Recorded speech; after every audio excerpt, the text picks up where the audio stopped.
It's your boy Prince of Pain with Putting On People Radio, Pop Radio, iHeart Radio, Spotify Premium, with another beautiful day here with Melanie Hogan. And as I see T. Swain is popping in at the moment, so let me go and let him in real quick, and we kick off this show the right way right here with the Chilove Radio Show. What's up, T. Swain? Could you hear us? His microphone ain't on yet. Okay, for those just tuning in with us here at Pop Radio Worldwide, iHeart Radio, Spotify Premium, welcome to the Chilove Radio Show with Melanie Hogan. She today has a guest by the name of T. Swain, but his microphone is not on yet. Let me see, mic check, T. Swain. Oh, hang on. Okay, his mic on now. What's up, T. Swain? Welcome to Chilove Radio Show on Pop Radio. Hey. Yo. What's up, G? Okay, all right. We just getting ready. Yeah, we can hear you. We can see you loud and clear. Oh, this Pop. I ain't know you was on the interview too, man. This Pop Radio. Radio. What's going on? It's my radio station, baby, you know? Oh, man, I'm late. What's the deal, though? How y'all feeling? We glad to have you today. I do want to introduce everybody just tuning in to iHeart Radio and Spotify Premium, the host of the wonderful Chilove Radio Show. Take it away, Melanie. Hello, love. Welcome to the Chilove Radio Show on Pop Radio Worldwide, iHeart Radio, and Spotify Premium. The Chilove Radio Show is hosted by none other than Melanie Hogan, founder of Chilove. Chilove Radio Show is sponsored by Chilove LLC. So thank you all for joining me today, and I'd like for you all to welcome a young guy, Mr. T. Swain, a creator within his own lane. Thank you for joining us today. What's going on? What's the deal? How you doing today? I'm smooth. I can't complain. Good. Breathing. Okay, so now that we are beginning, we are going to center ourselves and take our 3 deep breaths. We're going to inhale, hold for 3 counts, and exhale 3 times. This is so that we can center ourselves and bring ourselves into the present moment so that we can relax whatever we have going on so far this morning. 1.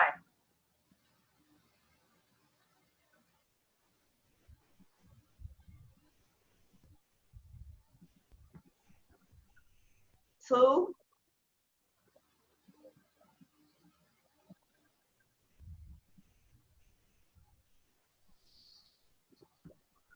3.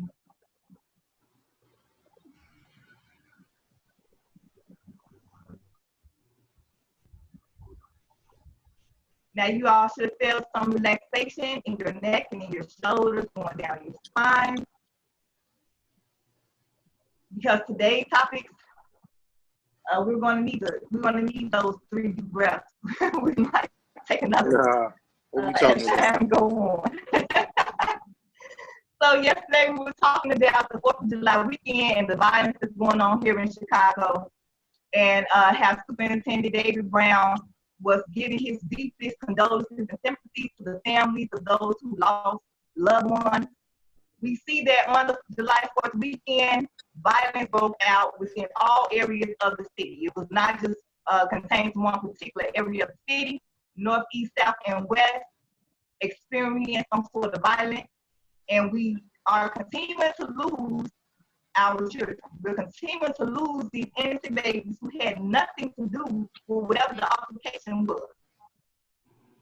So Superintendent David Brown said that he plans on revamping the house arrest system and everything, because we do know that during the corona outbreak, he released quite a few inmates back into the public. And unfortunately, they're contributing that to the rise in crime, because they let out these people who were already in for violent offenders. And unfortunately, the crime is steady increasing. Now, over the last 3 years, we were actually seeing a decline in crime here in Chicago. But 2020 has been a year of surprises, ups, downs, Mm-hmm. and it's still going on. But nevertheless, let's talk about why this violence is going on. That's what we need to understand more of what is going on in these streets that is causing such a surge in violence here. Or Now, anger for one. It's just a lot of anger. I say bad parenting. I think it started at home first. It started right there, first and foremost, before he crossed the threshold or she crossed the threshold. Opportunity. I think that's most important. It's not enough opportunity for somebody in the streets to be like, I got something to live for, or I got something to go to for the next day. That for me, that's what it pretty much comes down to. It's just opportunity. It's just a lot of anger, and that anger builds. Let's slow it down and let's talk about anger. What are they angry about? It's not even they angry at other people or the world. Angry what they like, what they got going on. What's going on at home, what they don't have. Like personally too. Okay. The anger comes from what you don't. Well, I mean, what you're not getting. Whether it be from your parents or a material thing. Okay, so we're seeing a lack, and that's causing anger, which is understandable. Anger, depression, anxiety, that type of stuff tends to walk hand in hand, especially when when you don't have, and you see people around you having. So you know what they say, join the Joneses, you want to have what the Joneses have. So, okay, that's understandable, and that's why we here at the Chilove Radio Show, Pop Radio Worldwide, iHeartRadio, and Spotify Premium are strong on mental health and wellness and knowing how to heal yourself. Because sometimes things occur in your life that you're not going to get an apology for. Sometimes people do stuff to you, they're not going to apologize, and they're not going to fix it. And although you did not bring this upon yourself, it is a situation that impacted you and you have to deal with. So we have to learn to heal ourselves from everything that we have been enduring and going through. We have to learn how to recondition ourselves so that when these situations occur, we are not constantly handling them in the same manner. Because, my grandma used to say, trouble is easy to get into and hard to get out of. That's my grandma said. And she wasn't lying. Yeah. You just said something I wanted to, I was going to come back on. But that's all. I guess I'll keep going. I mean, as far as like the violence in the city, like either slowing down or just stopping, that's not going to happen. For anybody expecting that, because it's too deep. Like the culture is too deep. It's too far to change now. So it's just something we gotta embrace and find out how to deal with. Cause it's not going anywhere. Cause it's new kids coming every day, and ain't nobody teaching them the way. That's the problem. Is nobody really showing. You hit on something right there. Guidance. Ain't nobody teaching them the way. Yeah. So that if we start to teach them the way, anything is possible. We did not start out like this. So there were things that occurred to get us to this point. Now, is it going to take a lot of work? It sure is. No, I mean, have to start to hold themselves accountable for their action and decide that they want to fight their demons, face their demons, and heal so that they can properly elevate. It's very possible. But like I said yesterday, if you feel like nobody cares about you, why would you cooperate or try to add to the goodness thereof? So we need to start to show that we care more about each other, are more considerate of each other. Something as simple as respect, especially here in Chicago. People don't respect each other. Yeah, that's definitely true. But gangbanging and violence have been since the beginning of Chicago with the mob. That's true. Blew up from the That's mob, true. so everything that we experiencing now and it happened already. It's just been repeating. At this point, it gets worse because it's no structure and it's no, like you said, there's no respect. So that's why things are pretty much getting out of hand. You seeing a lot of innocent people getting shot. It's just no structure, no order out here.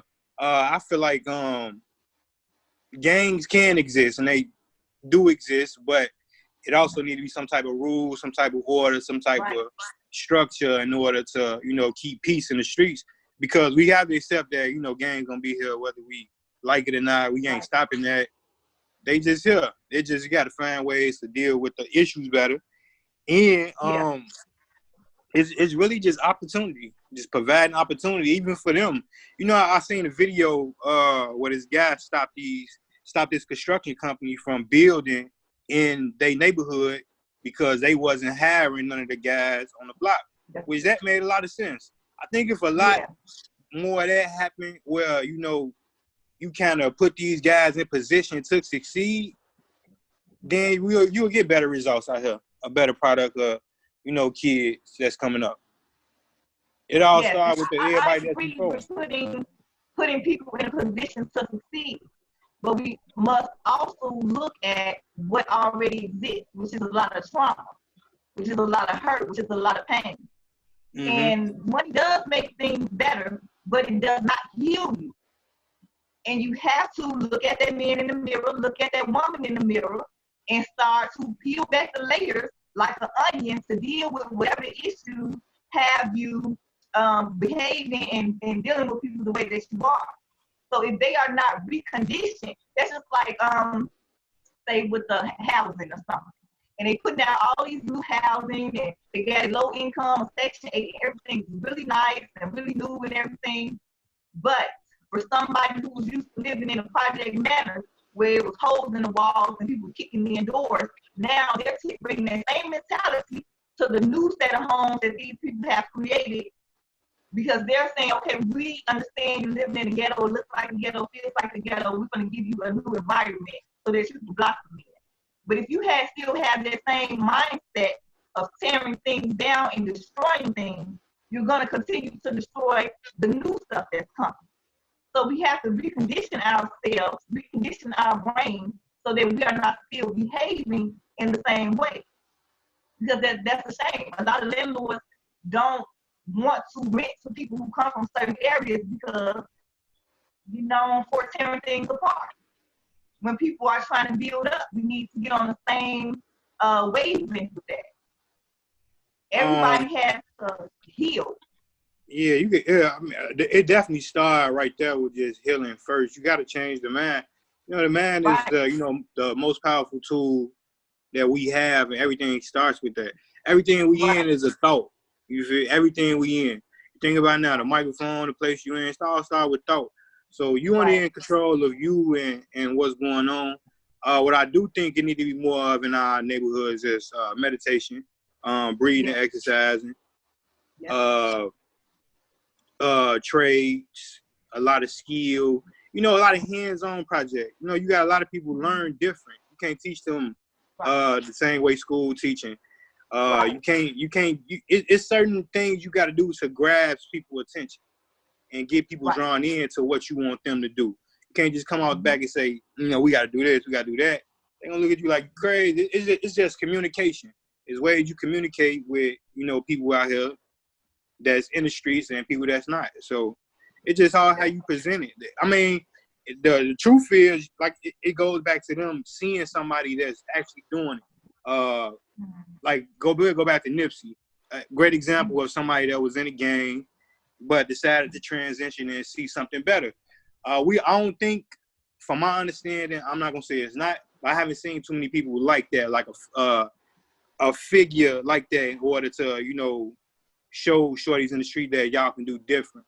And you can take gang banging and leave it in the past. But you don't have to get rid of it because it's a part of you. So I just feel like it's got to come back down to that. Stuff. GD is supposed to be for growth and development.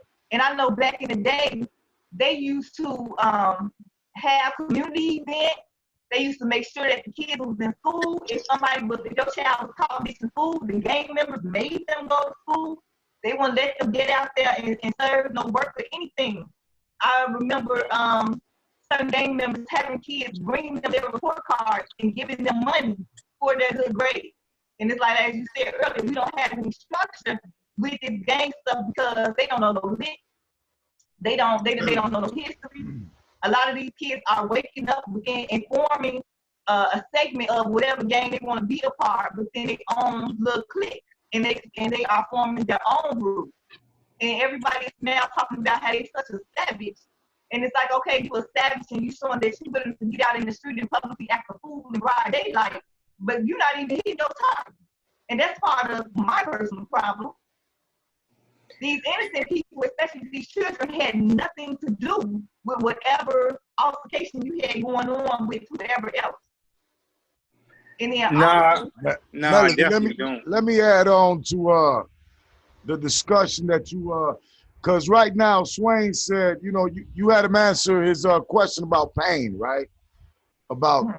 Okay, so I mean our whole country right now is in pain. You know what I mean? The whole United, we ain't talking about just Chicago. We talking about the whole United States, because we in the United States. I can't speak on China. I can't speak on, other places, but we need better leadership. You know what I'm saying? At the end of the day, we get two choices for democracy.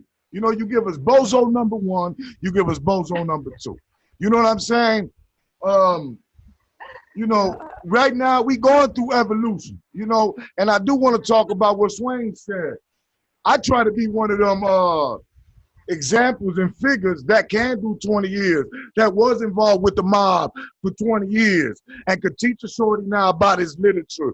And I got to approve this message, so I can't say it ain't no brothers out here in Chicago like Bo Deal, myself, cold-hearted crucial conflict, that came up in the trenches and up under the fin, up under the six, and right at the moment ain't up on street corners and throwing up forks and fins and crowns, and we still trying to show shorties the proper way through the proper platform, or whether it's hip hop or drill or what. So it is some older brothers out here that do try to guide some of these shorties, but you live in an era right now that the blind can't lead the blind when we got no structure away from the top. When right now the top is turning on his lights turning off his lights at the White House when we riding in off major states. You know what I'm saying? They locking up good protesters and main public figures for trying to. Nick Cannon got fired this morning. Yeah. Y'all know that for exercising his exercising his freedom of speech. But last night, the president said publicly, I don't know what black folks complaining about. It's more white Americans that get killed by the police than brothers and sisters get killed. So, I mean, I believe our whole country needs more choices as some of these leaders that we have. We need a whole better leadership just from the top itself. I think our whole country needs to go through some forgiveness and some empathy as we go through this evolution and get better leadership, more younger brothers and sisters that are more educated. We need more education in these communities. And just like the United Nations was built, even though, it might not be 100, but you got the Chinese, you got the Russians, you got the Colombians, you got the Mexicans, and they all honor humanity for the better of humanity. You know what I'm saying? So we all know that as we going through this evolution, it's Puerto Ricans, it's Mexicans, it's purples, it's greens, it's black, it's whites, all in one country that was just pretty much tore down and taken like Al Capone and some of the biggest gangsters and savages in the whole world, that it's a whole new breed now, and we all got to, like I said, forgive and go through some empathetic times where we got to understand, look, that's done. And let's do what's right for humanity and stop looking at each other as color. You know what I'm saying? That's my, I was real quiet for a long time but I had to, intervene and speak my thoughts before you went too far on what you were saying. You know what I'm saying? And your Hey, that thoughts was a are good always spiel, though. we're here. It's not a right. I had to hear both of y'all. I had to hear Fine. what y'all was talking about, and with Melanie, Yeah. her discussion, and I felt she was gonna switch gears on me. You know what I'm saying? And I did want to just come back and speak about what you said. You know what I'm saying? Which were all good thoughts, from the breathing and the meditating. But we need good leaders, man. We need better leaders. We need more education in these hoods. We got to put leaders that give a fuck about humanity and not just a political check. You know what I'm saying? That's all I'm saying. 100 though. Yeah. And okay, so we talking about the anger and everything, and T, you said, it all starts at home. And I am an avid believer, and everything starts first at home. I tell my children, you can't get so wrapped up in what the world say, because today the world will tell you do shit, tomorrow the world will tell you you ain't shit. So that puts you in a depressive roller coaster. So what you start to get implanted in you from in the house, from your parents telling you that you are somebody, from your parents telling you that you are a young guy, that you are a creator, that you're not that nigga that they tell you that you are, that you're not gonna go into the you don't have to.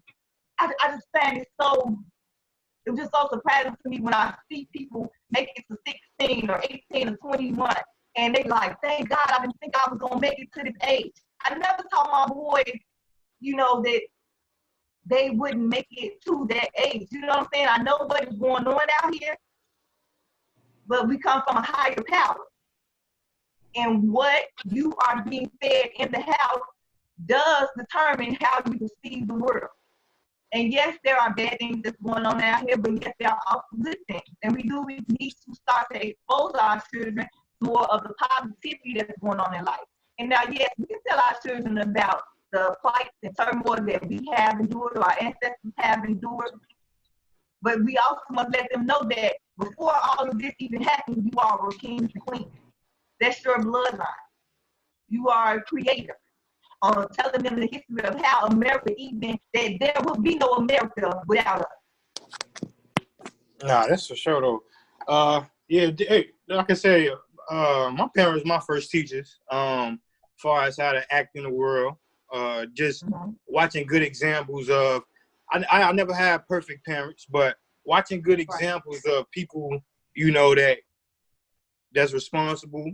Showed me how to take care of myself, take care of my sibling, which allowed me to take care of my seeds and my future seeds. So even down to my morals and, how I view life, it all came from being at home. And then shit, outside of that, it just grew from experience. I just took what I had from home and, survive the best way I can. Because it's tough as here. It's scary sometimes when you hear that your child born in Chicago and he might only live or she might only live to like 12. That's scary because it used to be 18. That's the scary part of having a kid growing up in the city, letting your kid come out in the world. But I don't know. It's tough. Like far as that change, that's something that's not gonna happen instant. Far as the shift, because everybody not gonna be on board. You got some people just gonna be strictly with gang banging, and that's just the way it is. It's like some people you can't change, and some people you can. You can't save everybody. I was just talking to my lady about this morning. You can't save everybody, but you can do your best to save those who want to be. Who want to be saved? Yeah, and that's true. And we definitely. It's going to take some time. It's going to take some work. It's going to take some consistent work. And yes, even those who are gang banging, see, I like to meet you where you are. I feel like that's the best way to start with anybody. I'm going to meet you where you are in the raw. And then we're going to find out why you moving like you moving, why you talking like you talking, what's going on with you. What is it that you would like to do? Where would you like to go from here? And if some who say that they cool sitting in that low vibrational zone, they cool sitting in that destructive zone, even then you can still put them in a certain place because we do have war. See, and I understand that there are warriors who are they with. So okay, how about you be a part of those who are able to protect the people who are not trying to be involved in this type of stuff.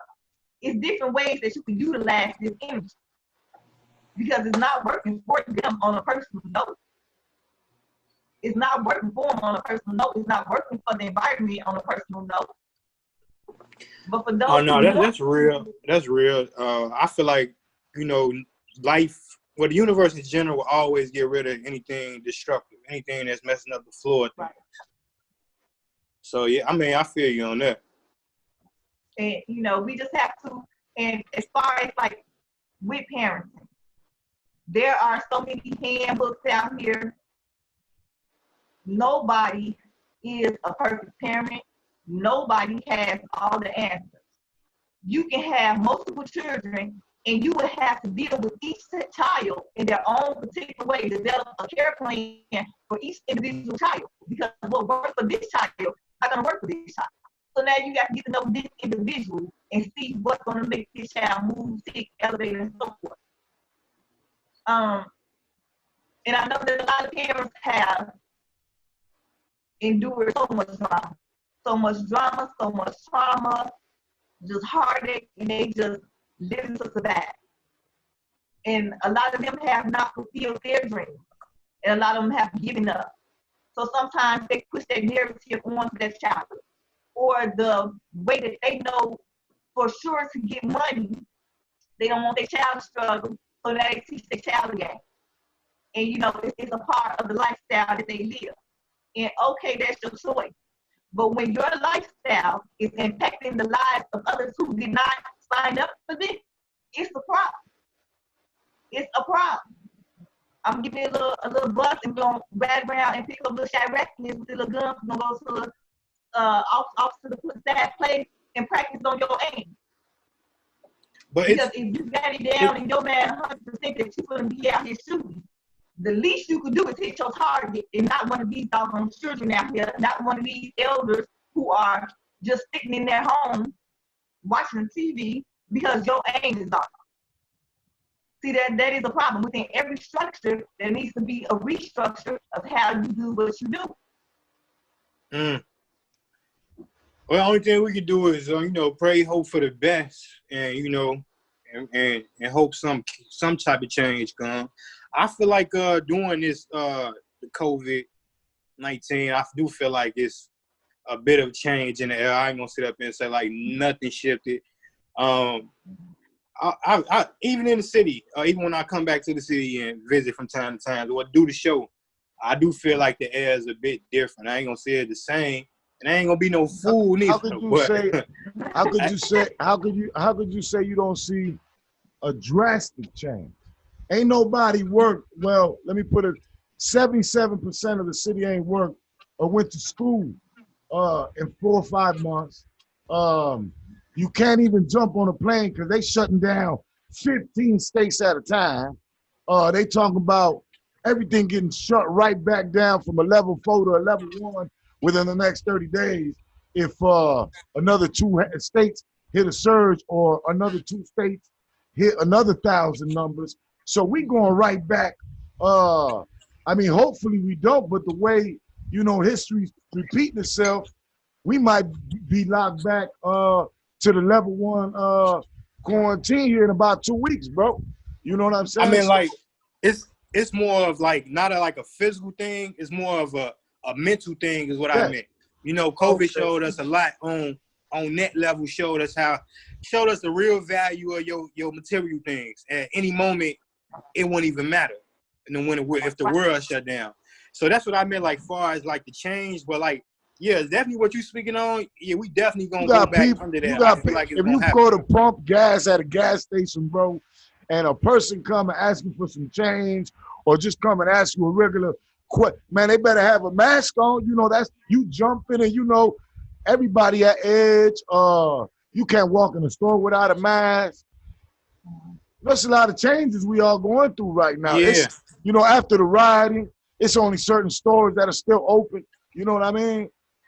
I feel like every winter we just might have to quarantine if they can't get the cure or the virus under control. I feel like every winter we just might have to quarantine.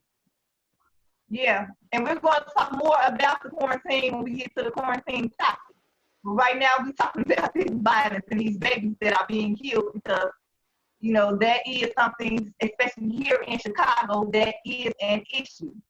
And Superintendent Brown, now he was pleading for the citizens to start to cooperate with the police, to leave tips at cpdtip.com, right?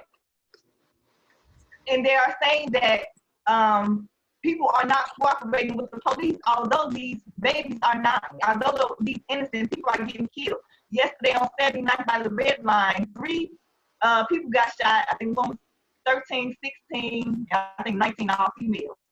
They said that they refused to cooperate with the police even though they got shot.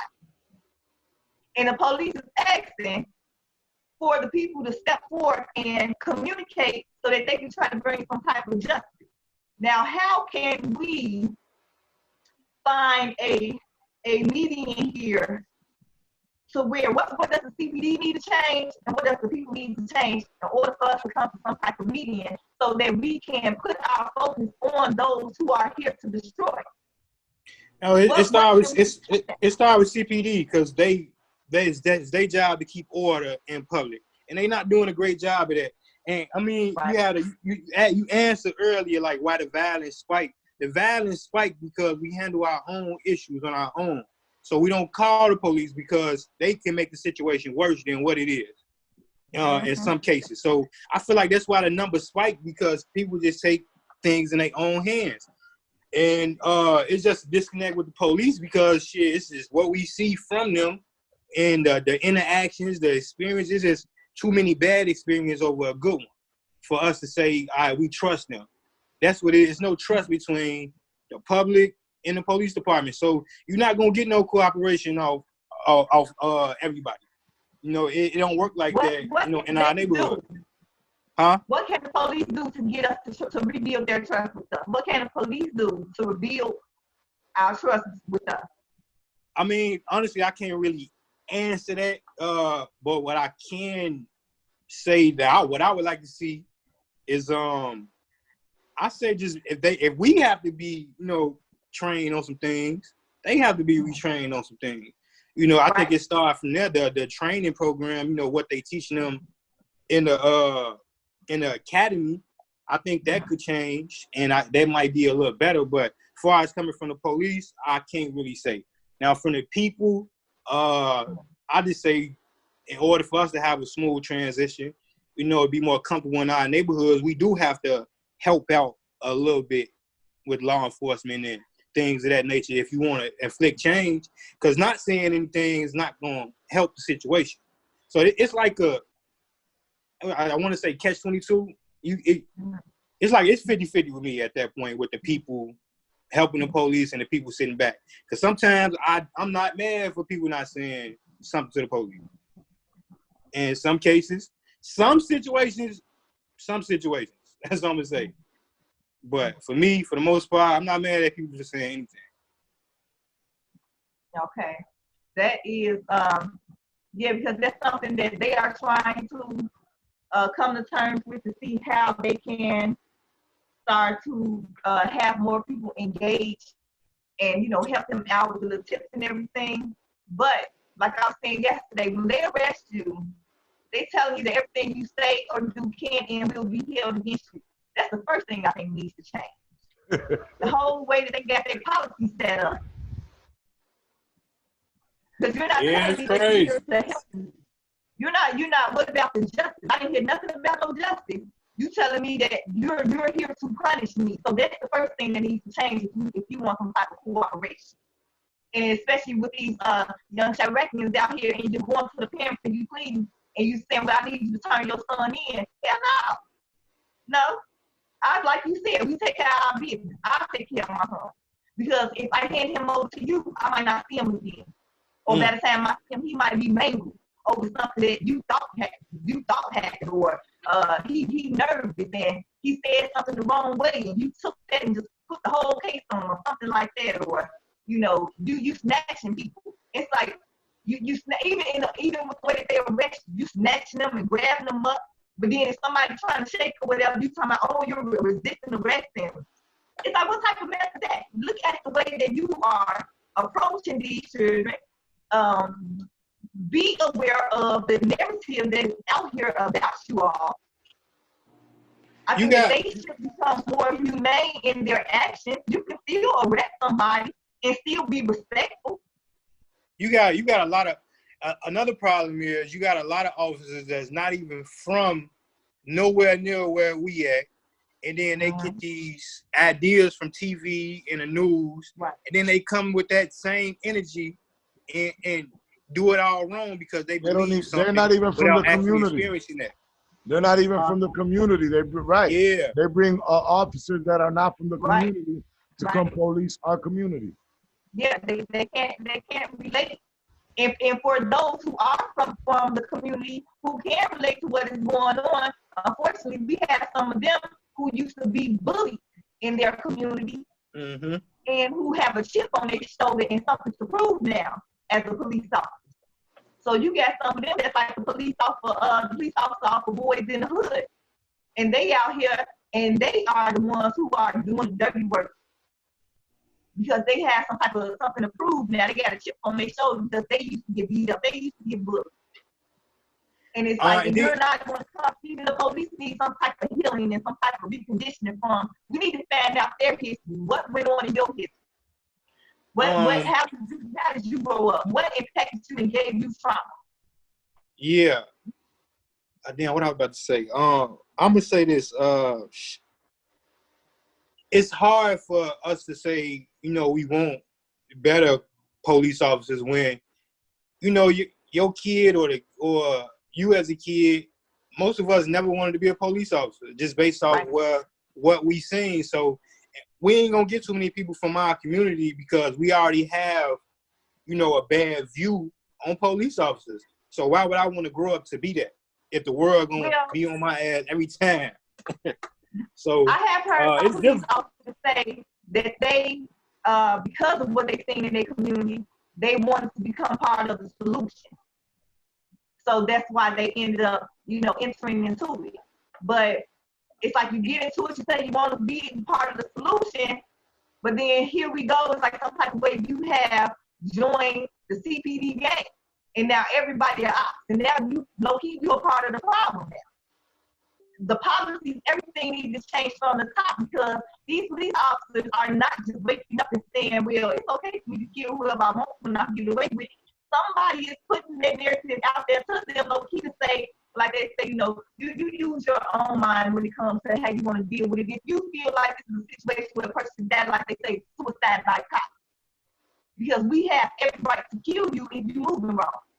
And if you feel like you want to say something to stand up against us, I can say that I was that fit for my life, even though you don't even have a gun, and I got a gun, and I can shoot. So it's from even above CPD, who is giving the order that it is okay for them to behave like this, because this is not just one or two of them. This is like the majority of the whole set. Even when that cop killed Quan McDonald and he got in trouble, he put out a statement to his fellow officers telling them, you got to watch yourself. Like basically, they got our back like they told us they got our back. And I noticed that when he said that, they made me go, So now it's like the police getting in trouble, and then they got to take the downfall for something that somebody up top said it was okay to do. And that part needs to change. You doing the training, you telling them this is a beast, this is a savage, this is a monster, versus this is a man, this is a woman, this is a child. This is somebody who not this is a bad person versus this is a person who did something bad. That's a difference. And when you come to people like they are already guilty, how do you want them to respond?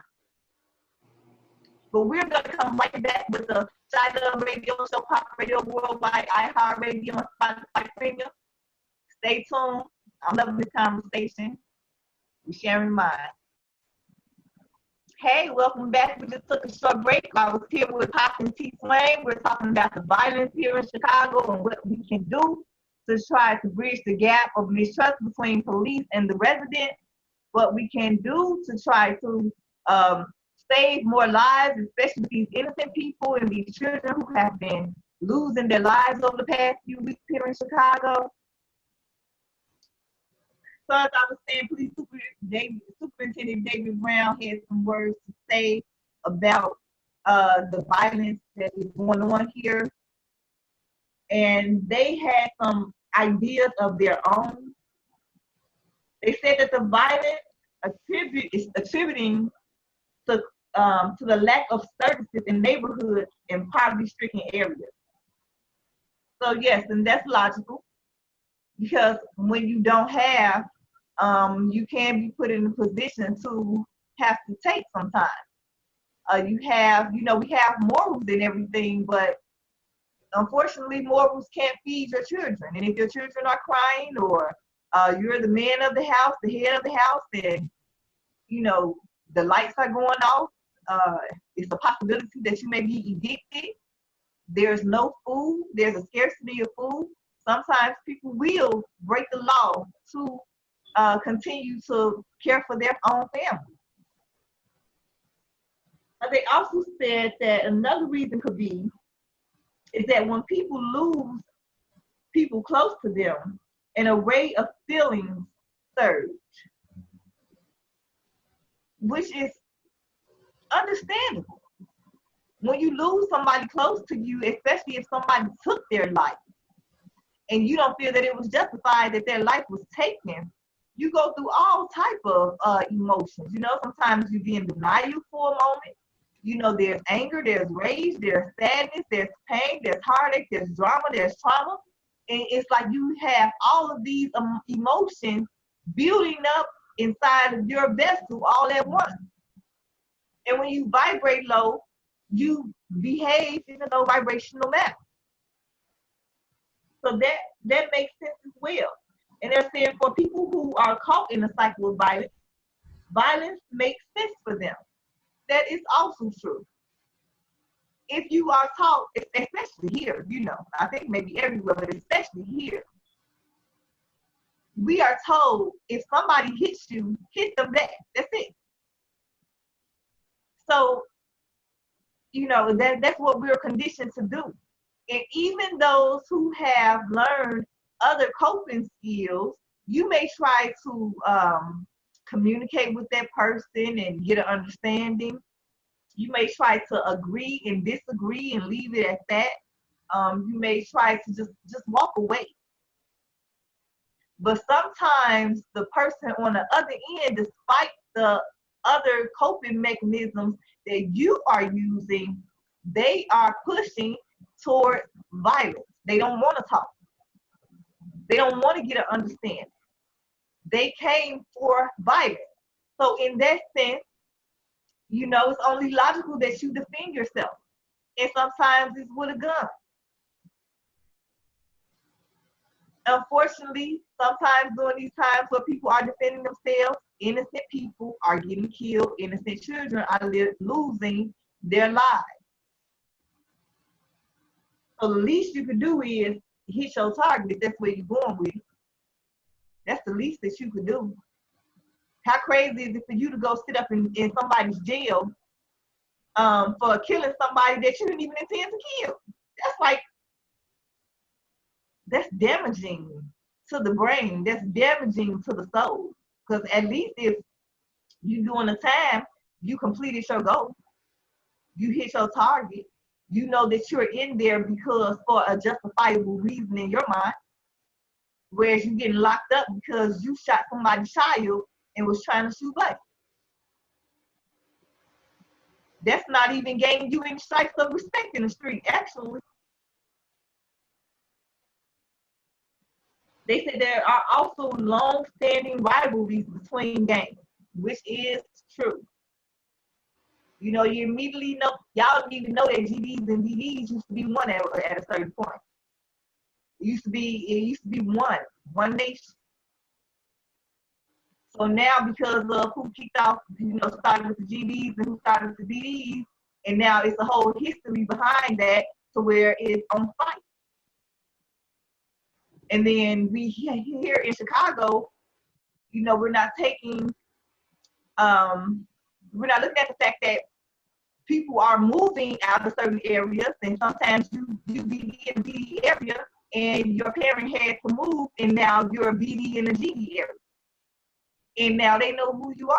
So now, you know, you got B coming up outside your house, coming outside your house. People are on offense versus defense. But for those just tuning in from everywhere else, all over the place who tune in to iHeartRadio, what Melanie's talking about when she mean GD and BD is two different gangs, you know, y'all. Because we got listeners from everywhere, Melanie. So I want them to understand, you know, the lingo that ain't from Chicago. So what Melanie means, it's kind of rough when y'all grow up on one side of the block or one side town, and you know you raise, or you might be cousins with a person in one gang, but then you forced because of the economy or whatever, you know, mom and daddy going through, that now you got to move to the ops or the opposition's territory. And that's all. I just want to make them clear, Melanie, so they understand what you're talking about, baby. Okay, thank you for that. So, well, that's so great that we got people outside of Chicago that's tuning in. Yeah, we on iHeartRadio, baby. We got millions. This ain't just Chicago. We represent Chicago. You know what I'm saying? That's right. We got millions of listeners over here, you know? But we definitely want y'all to understand where we coming from here. So, yeah, so, you know, when people are on the offense versus the defense. And I actually had and what that's saying is that because of the narrative that is not safe out here, you're not going to wait for anybody to do something to you. So you kick it off. If something don't look right, you kicking it off. And it was this older lady one day who said, baby, she said the way that things going out here in this world, she said you gotta get them before they get you. And unfortunately, that's a lot of people's mentality out here. And my rebuttal was, what if they never were coming to get you? What if they never had any intent on getting you, but you got them? And all she did was shrug her shoulders. So that mentality in itself. Chicago, everybody always on the defense, Melanie. In Chicago, everybody always on the defense, you know? Yeah, but they saying that people are no longer on the defense, that they are on the offense.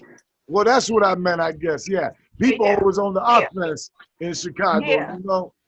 But it's like, what if these people that you are attacking never had any intent on attacking you?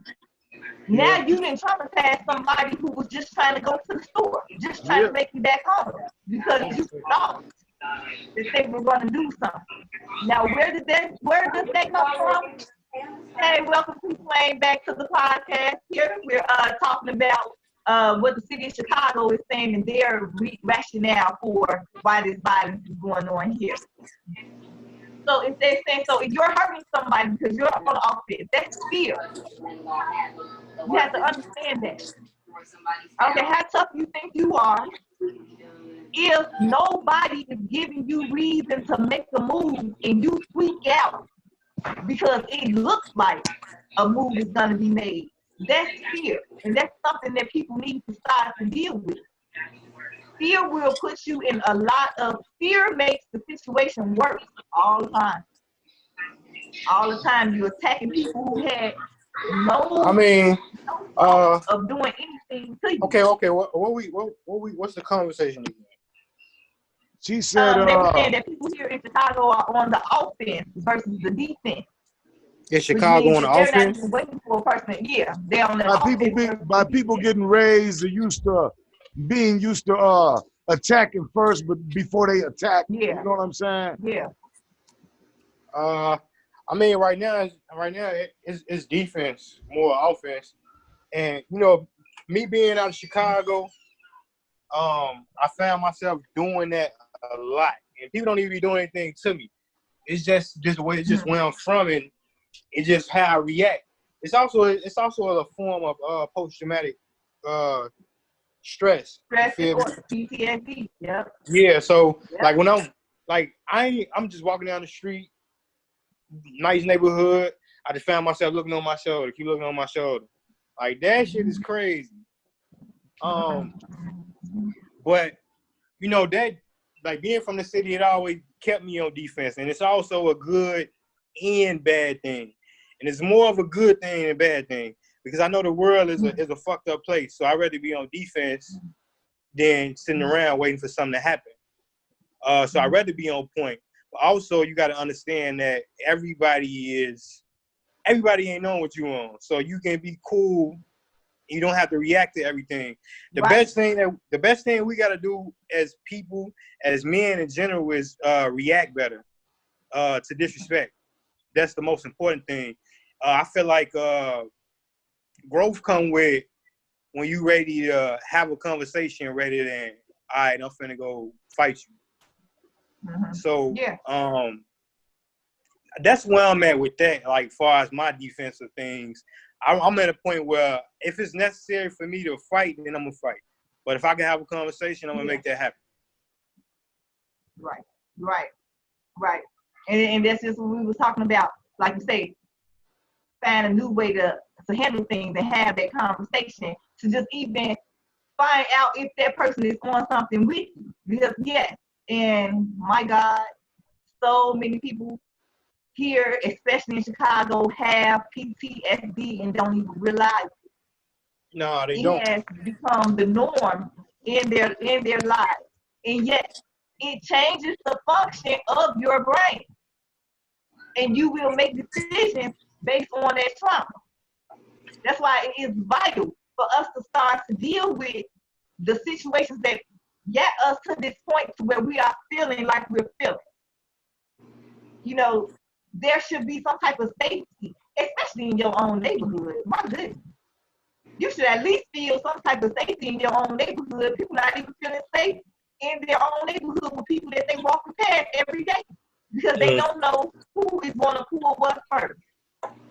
And that's this fear. And, you know, the media helps to push it even harder.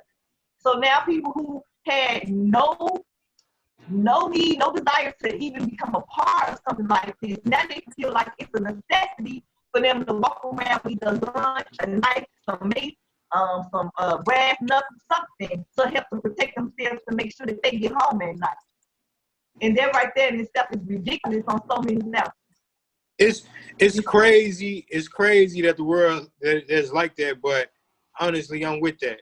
To be real, I ain't gonna be no fool out here and think everything gonna be smooth. Everybody gonna be like me.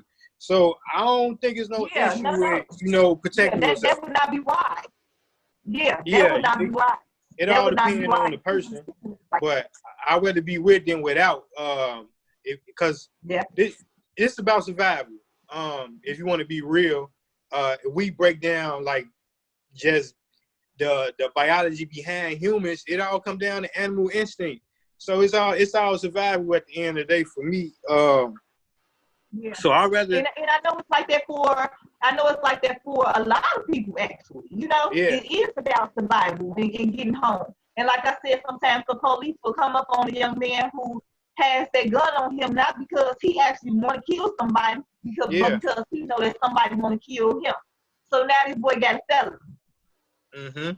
Now he got to go to jail. His people got to try to get up some lawyer money when he was only trying to protect himself. Why? Because he can call the police and say these outcomes and have them do something that's going to effectively keep him protected. But now his whole life is turned around now because he got a felony. He got to go to jail. His children's lives are impacted. You know, we definitely. It's a lot. It all feed the system. It all feed the system. From how I see it, it's like if we placed in a hostile environment where we know we got to protect ourselves, 9 out of 10 we're gonna get arrested, do a jail time. So it's like a cycle with just feeding the system. When I looked at the projects one time, I look at it how like they got people ready for jail through the heavy doors, locked in small areas. Like And then so when things happen, they did crimes or whatever, they was already ready for jail. So it's like that it's like a feeding the system type thing. Yeah, you really gotta decode the matrix. That was a good point. That's crazy as hell. That was a good point though. It's like you already ready for jail. That's crazy. But look though, I remember when the kids were smaller, and they, you know how you ask kids what you want to be when you grow up, what you want to do when you grow up. Yeah. And this little boy was in kindergarten, and he said that he was going to basically run his people corner. He was gonna be a drug dealer like his daddy and uncles and them. And they said, well, baby, what if you go to jail? He said, my family's in jail. Like, it was nothing to him. This little boy was in kindergarten already with that type of He want to be a motherfucking hustler. Yeah. Shorty want to be a motherfucking hustler. Yeah, in kindergarten. Yeah. But you know what, James, like, already put it in his mind at 5 years old that was going to be a part of his future. And he was okay with that because he said, my family already there. I think nothing wrong with that spirit. I think they can lead him somewhere else with that spirit. You know, if somebody really want to do something for him. Look, hustling, it shows you how to conduct business before you even have a business, legit. So I don't even knock it if you have a hustle, if somebody finding ways to make money on their own, because I feel like it's what we should be doing regardless. So I wouldn't knock the way of thinking. I knock the way they going with the subject. Yeah. But that is deep though. 5 years old, you know, that he's still a baby, and it's like you just already just put that narrative in his mind, like you already told him where he's gonna go with it. And it's like I'm hoping he should be grown now because he was in school with my son, and I'm hoping that somebody got a hold to him and helped him to transmute that energy and use that energy in another area of his life.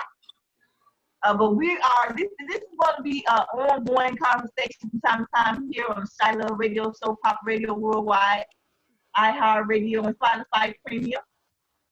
We had a great conversation here. I think that, we all shared our minds, which was needed. And I thank you, T. Swain, for coming on. I want you to tell everybody where they can find you. I have family IG at Swain Hova, SWAINHOVA. Same thing, Facebook, Swain Session Podcast, all that good stuff. SwainSessionPodcast.com, actually. But yeah, I appreciate the opportunity. Great conversation. I really enjoyed it. And hope we get back on soon. Yes, indeed. You're welcome anytime. So for you sure. all that do want to participate and cooperate with CPD, and you want to give a tip about what's going on out here, you can call 1-312-747-8380 or go to cpdtip.com. If you have anxiety and you need some anxiety counseling from everything that's going on, you can call 1-312-955-1212. Remember, we here at the Chilove Radio Show, Pop Radio Worldwide, iHeartRadio, and Spotify Premium love you. We believe in you, and anything is possible.